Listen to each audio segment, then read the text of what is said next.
रूहानी से या रिज़ा हुजूरी पेश करूंगा कि अगर मेरी आवाज आपकी कानों की लौ तक पहुंच रही है तो आप बिना किसी ताखीर के इस अजीम शान इजलास और महाविशाल सभा में शिरकत फरमाएं।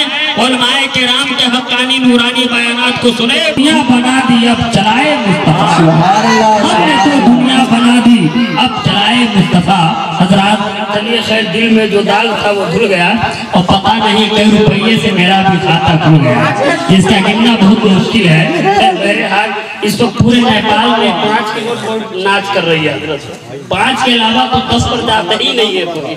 खैर अल्हम्दुलिल्लाह, अब मैं बिला ताखीर एक तकरीर के लिए अजीज़म बाबू नेमतुल्लाह को आवाज दूंगा कि आप यहाँ तशरीफ लाएं, इस्तकबाल करें। नारे तकबीर, नारे रिसालत, मसलके आला हज़रत शादी खाना आबादी, नारे तकबीर, नारे रिसालत। बच्चों के खातिर मुझे अक्सर हिंदी का आना नारे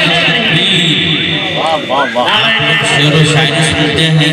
का जवाब दे भाई, ना लगाए नारे तकबीर, नारे रिसालत। अच्छी शायरी रखी आजम हिंदुस्तान अल्लामा मुफ्ती रजब साहब की हो रही है।